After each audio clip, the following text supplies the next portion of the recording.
Better Than Before opens with a simple but quietly radical idea: lasting change is not about willpower or moral strength, but about understanding yourself.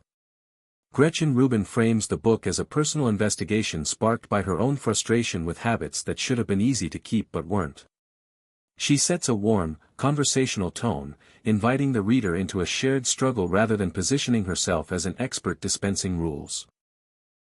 From the beginning, the book feels like a story of observation, curiosity, and self-honesty rather than self-improvement bravado. Rubin quickly dismantles the myth that there is a single best way to build habits.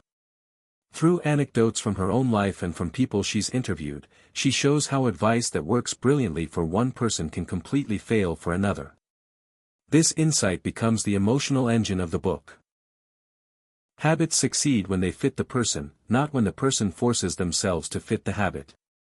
The reader begins to feel relief, realizing past failures may not have been flaws but mismatches. At the heart of the book is Rubin's personality framework, which categorizes how people respond to expectations. She introduces these tendencies not as labels to limit yourself, but as tools for clarity. By telling stories of friends, readers, and herself, she makes these patterns feel immediately recognizable. You start mentally placing yourself and others into these categories, seeing conflicts and frustrations from your own life suddenly make sense. Rubin's storytelling shines when she describes how misunderstanding your tendency can sabotage good intentions. She shares moments where she assumed external accountability would motivate her, only to realize it drained her energy instead. These stories feel intimate and unpolished, which makes the lessons stick. The book doesn't preach change, it reveals it through lived experience. Once the foundation of self-knowledge is laid, the book moves into the mechanics of habit formation. Rubin explains that habits free us from constant decision-making, conserving mental energy for more meaningful work. She illustrates this with everyday moments, like choosing what to eat or when to exercise, showing how small repeated decisions quietly exhaust us. Habits, she argues, are not rigid routines but invisible support systems.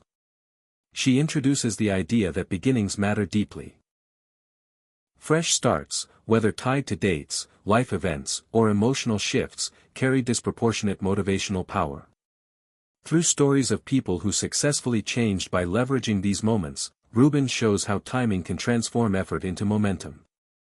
The lesson feels hopeful: you don't need perfect conditions, just the right psychological doorway. Rubin also explores the role of environment, arguing that self-control is often overrated compared to smart design. She recounts examples of people who rearranged their surroundings to make good habits easier and bad habits harder, without relying on constant restraint. These stories emphasize action over intention, suggesting that change happens through quiet adjustments rather than dramatic resolve. The book spends significant time on the emotional side of habits, particularly identity. Rubin suggests that habits stick when they align with how we see ourselves. She shares how people who say, "I'm a runner," behave differently than those who say, "I'm trying to run," even when doing the same actions. This shift from effort to identity feels subtle but powerful, reframing habits as expressions of who you are becoming. Rubin doesn't ignore resistance, procrastination, or self-sabotage. Instead, she treats them with curiosity. Through narrative examples, she shows how habits often fail not because they are too hard, but because they conflict with hidden values or unexamined beliefs. These passages feel like quiet psychological detective work, encouraging the reader to look beneath surface excuses.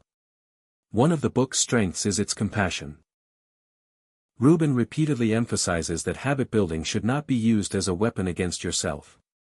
She tells stories of people who pursued perfect habits at the cost of joy, and how loosening their grip actually made consistency possible. The book subtly reframes success as sustainability rather than intensity. As the chapters progress, Rubin weaves together repetition and variety. She shows how some people thrive on routine while others need novelty to stay engaged. Through personal anecdotes, she illustrates how boredom can be as dangerous to habits as laziness.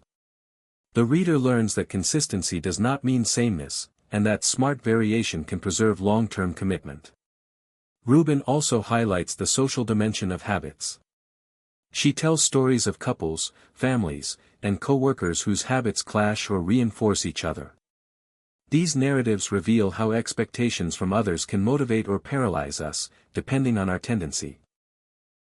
Habits, the book suggests, are rarely solitary, they ripple through relationships.